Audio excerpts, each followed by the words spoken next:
Hello students, आप सभी को मेरा प्रणाम। प्रोफेसर के क्लास में आप सभी का स्वागत है। मैं हूं नंद कुमार।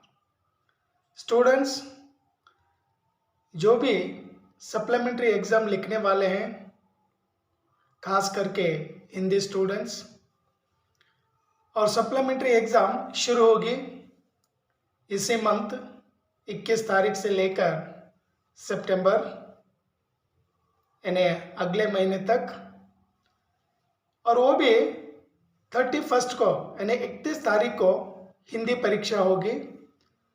और हिंदी परीक्षा लिखने वाले जितने भी हिंदी स्टूडेंट हैं, उन स्टूडेंट्स को किस तरह से एग्ज़ाम में पास होना है या पास होने के लिए जितने मार्क्स चाहिए उतने मार्क्स किस तरह से हासिल करना चाहिए, किस तरह से प्राप्त करना चाहिए, आप लोगों को ईजी से क्या बताऊंगा। उसी प्रकार अगर आप लिखेंगे तो आप इस सप्लीमेंट्री एग्ज़ाम में पास हो जाएंगे। स्टूडेंट्स, ಯಾರೆಲ್ಲ ಈ ಬರುವ ಸಪ್ಲಿಮೆಂಟ್ರಿ ಎಕ್ಸಾಮ್ ಬರೀತಾ ಇದ್ದೀರಾ, ಸ್ಪೆಷಲ್ ಆಗಿ ಹಿಂದಿ ಸಬ್ಜೆಕ್ಟ್, ಆ ಎಲ್ಲ ಸ್ಟೂಡೆಂಟ್ಸಿಗೆ ಈಸಿಯಾಗಿ ಒಂದು ಮೆಥಡ್ ಹೇಳ್ಕೊಡ್ತೀನಿ. ಈ ಸಾರಿ ನೀವು ಸಪ್ಲಿಮೆಂಟ್ರಿ ಎಕ್ಸಾಮಲ್ಲಿ ಪಾಸ್ ಆಗ್ತೀರಾ. ಎಷ್ಟೊಂದು ಸ್ಟೂಡೆಂಟ್ಸು ಹಿಂದಿಯಲ್ಲೇ ಪಾಸ್ ಆಗಿದ್ದಾರೆ. ಅದು ಸ್ಪೆಷಲ್ ಆಗಿ ನಮ್ಮ ಸೌತ್ ಕರ್ನಾಟಕದಲ್ಲಿ ಈ ಬೆಂಗಳೂರು, ಕೋಲಾರ, ಆಮೇಲೆ ಈ ಕಡೆ ಸ್ವಲ್ಪ ಹಿಂದಿ ಅಷ್ಟಕ್ಕಷ್ಟೇ ಇದೆ. ಸೊ ಆ ಪ್ರದೇಶದಲ್ಲಿ ಇರ್ತಕ್ಕಂಥ ಎಲ್ಲ ಹಿಂದಿ ಸ್ಟೂಡೆಂಟ್ಸು ಫೇಲ್ ಆಗಿದ್ದಾರೆ ಮ್ಯಾಕ್ಸಿಮಮ್. ಸೊ ಅಂಥ ಹುಡುಗರು, ಅಂಥ ವಿದ್ಯಾರ್ಥಿಗಳು ಪಾಸ್ ಆಗಬೇಕಂದ್ರೆ ಒಂದು ತುಂಬ ಈಸಿಯಾಗಿ ಒಂದು ಟ್ರಿಕ್ ಹೇಳ್ಕೊಡ್ತೀನಿ. ಈಸಿಯಾಗಿ ನಾವು पास ಆಗ್ಬೋದು. सो आप इजी से क्या इस एग्ज़ाम में पास हो जाएंगे. और इस वीडियो को अंत तक देखिए. अगर जो भी मेरे वीडियो को देख रहे हैं, सपोर्ट करिए, सब्सक्राइब करिए, हो सके तो लाइक करिए. तो एक लाइक तो क्या बनता है, आप सपोर्ट करिए और अच्छे अच्छे वीडियो बनाकर आप तक पहुंचाऊंगा. और एग्ज़ाम होने तक आपके लिए कुछ न कुछ नयापन एक कंटेंट लेकर आ जाऊंगा और आप लोग सब्सक्राइब करिए. सो आइए, लास्ट सप्लीमेंट्री एग्ज़ाम जो होगी मई मंथ में, उस परीक्षा का जो प्रश्न पेपर है या प्रश्न पत्रिका है उसे आज सॉल्व करेंगे. और सॉल्व करते करते आपको ये भी समझाऊंगा कि किस तरह से लिखने से पास हो जाएंगे या पासिंग मार्क्स ले सकते हैं. तो आइए, ये क्वेश्चन पेपर दिखाऊंगा और क्वेश्चन पेपर दिखाते दिखाते आप लोगों को ये भी सिखाऊंगा कि किस तरह से आंसर्स लिखते जाना चाहिए. तो देखिए ये क्वेश्चन पेपर. ये स्टूडेंट्स, ये क्वेश्चन पेपर देखिए. मई 2023 सब्जेक्ट टू हिंदी.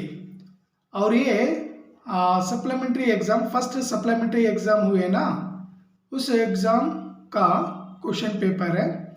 और ये क्वेश्चन मैं पढ़ता हूँ और आंसर भी क्या आपको समझाते हुए आगे बढ़ूंगा. स्टूडेंट्स, ಈ ಕ್ವೆಶ್ಚನ್ ಪೇಪರ್ ನೋಡಿ. ಹೋದ ಸಾರಿ ಸಪ್ಲಿಮೆಂಟ್ರಿ ಎಕ್ಸಾಮ್ ಆಯ್ತಲ್ವ ಮೇ ಮಂತಲ್ಲಿ, ಆ ಕ್ವೆಶ್ಚನ್ ಪೇಪರ್ ಇದೆ. तो क्वेश्चन ಓದ್ತೀನಿ, आंसर ಕೂಡ ನಿಮ್ಗೆ ಹೇಳ್ಕೊಡ್ತೀನಿ ಹೇಗೆಲ್ಲ ಬರೀಬೇಕಂತ. सो यहाँ पर अब ये MCQ है, मल्टीपल चॉइस क्वेश्चंस है. और यहाँ पर प्रोज के ऊपर 6 और नॉन डिटेल के ऊपर 4 पूछेंगे. टोटल कुल मिलाकर 10 प्रश्न होंगे. तो पहला प्रश्न पढ़ता हूँ, ಮೊದಲನೇ ಪ್ರಶ್ನೆ ಓದ್ತೀನಿ, आगे ತಿಳ್ಕೊಳ್ಳಿ. क्वेश्चन नंबर 1, गद्य भाग के आधार पर निम्नलिखित प्रश्नों के सही विकल्पों को चुनकर लिखिए. यहाँ पर ऑप्शन है, 4 उत्तर दिए, 4 में से कौन सा उत्तर सही है उसे लिखना. कौन द्वार पर आकर चिल्लाने लगा? आंसर इज भिक्षुक.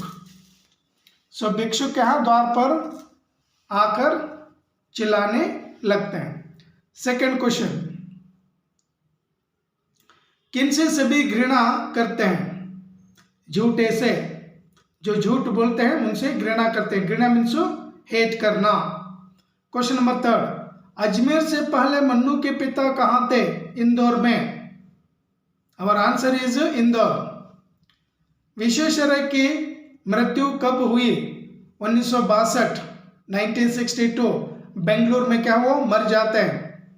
मोक्षगुंडम विश्वेश्वरैया जी। 5th, चीफ साहब बड़ी रुचि से किसे देखने लगे? फुलकारी को। 6th वन, नारा मंदिर में बुद्ध प्रतिमा की ऊंचाई कितनी है? 55 फुट। नेक्स्ट ये नॉन डिटेल के ऊपर आपका जो सिलेबस है, सूखी डाली और प्रतिशोध, उन दो ड्रामा के ऊपर 4 प्रश्न पूछेंगे।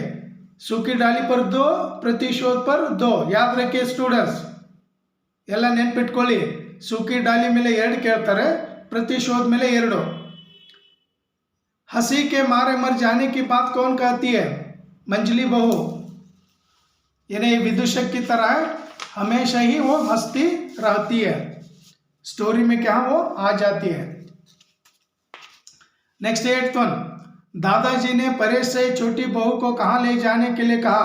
बाजार, मार्केट को। पुत्र को कौन निर्वासित कर सकता है? पिता।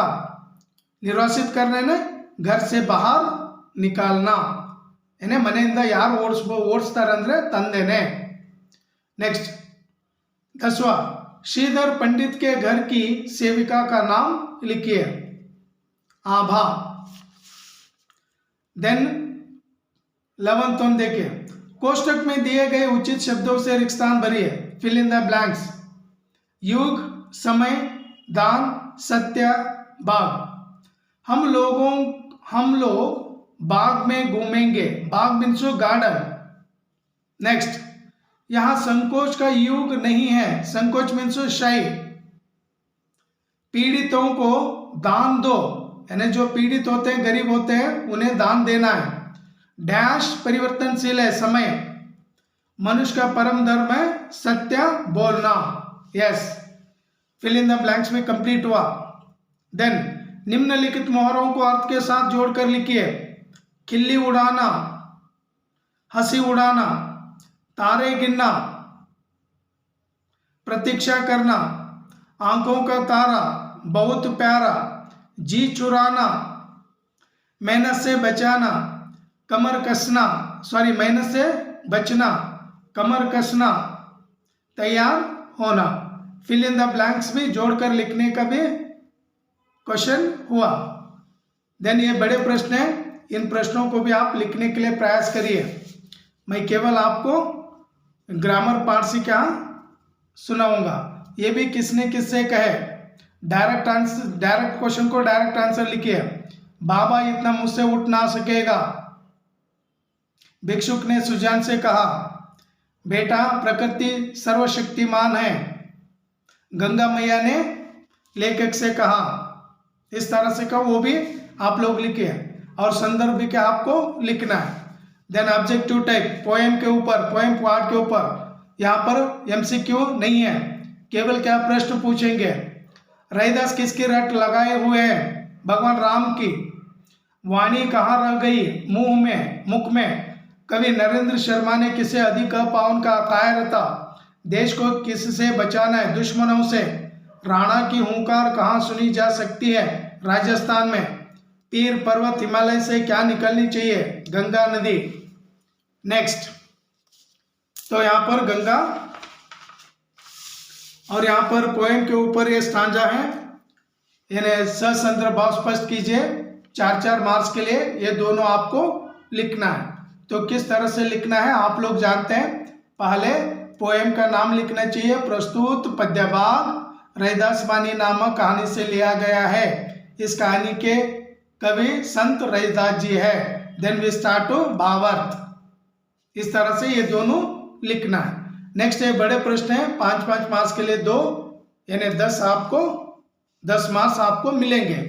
नेक्स्ट, वाक्य शुद्ध कीजिए। स्टूडेंट ನೋಡಿ ಇಲ್ಲಿ, ವಾಕ್ಯ ಶುದ್ಧ ಅಂದ್ರೆ 4 ಸೆಂಟೆನ್ಸ್ ರಾಂಗ್ ಕೊಟ್ಟಿರ್ತಾರೆ, ನಾವು ಮಾತ್ರ ಕರೆಕ್ಟ್ ಆಗಿ ಬರಿಬೇಕು। ಬಾಲಕ್ ನೆ ರೋಟಿ ಖಾಯಿ, ಕ್ಯೂ ಖಾಯಿ, ಯಾಕೆ ಬರಿಬೇಕು ಖಾಯಿ ಅಂದ್ರೆ ಈ ರೋಟಿ ಇದಲ್ವಾ ಸ್ಟಿಲ್ಲಿಂಗ್ ಇದೆ। ಬಾಲಕ್ ನೆ ರೋಟಿ ಖಾಯಿ, मैं आप पर इज्जत करता हूँ। मैं आप पर इज्जत करता हूँ। मैं आपसे इज्जत करता हूँ, या मैं आपको इज्जत देता हूँ, करता हूँ। सेम। कोई ने मेरी पुस्तक देखी, किसी ने मेरी पुस्तक देखी। तुम जा सकता, तुम नहीं तू जा सकता। या आप अगर लिखेंगे तो आप जा सकते हो लिखना चाहिए। देन यहां पर भी देखिए, ये वाक्यों को सूचनानुसार बदलना है। विनय गाना गाता था, विनय गाना गाता है वर्तमान काल में। अजय पाल तिल मिला उठेगा, अजय पाल ने तिल मिला उठा। उसने अपना काम सुचारू रूप से किया, उसने ये ने निकलना, वहां अपना काम सुचारू रूप से करेगा। देन अन्य लिंग रूप लिखिए, युवक युवती, लेखक लेखिका, दास दासी। नेक्स्ट, अनेक शब्दों के लिए एक शब्द लिखिए जो परिचित ना हो, अपरिचित। जल में रहने वाला, जलचर। निम्नलिखित शब्दों के साथ उपसर्ग जोड़कर नए शब्दों का निर्माण करिए। शिक्षित, अशिक्षित, दोष, निर्दोष। देवरानी, ई प्रत्यय, स्वच्छता, ता प्रत्यय। और ये निबंध नहीं तो लेटर राइटिंग लिखना। आप लोग लेटर राइटिंग लिखिए, बहुत ही क्या इजी हो जाएगा। तो यहाँ पर और 5 मार्क्स के लिए पैसेज देंगे, और ये पैसेज पढ़ना, क्वेश्चन यहीं पर देंगे। इन क्वेश्चनों के आंसर यहीं पर ढूंढना और यहीं पर क्या लिखना है। मनुष्य कैसा प्राणी है?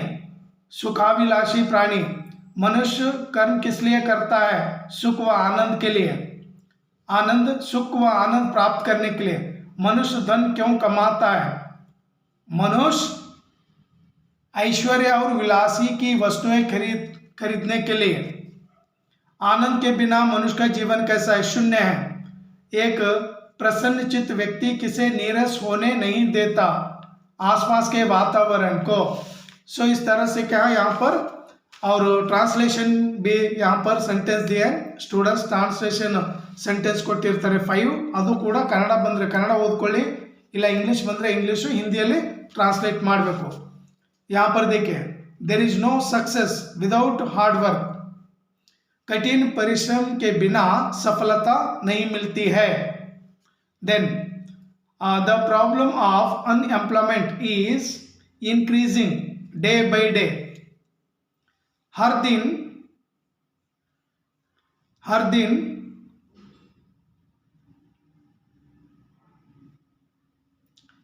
दिन बेरोजगारी की समस्या बढ़ती चली जा रही है।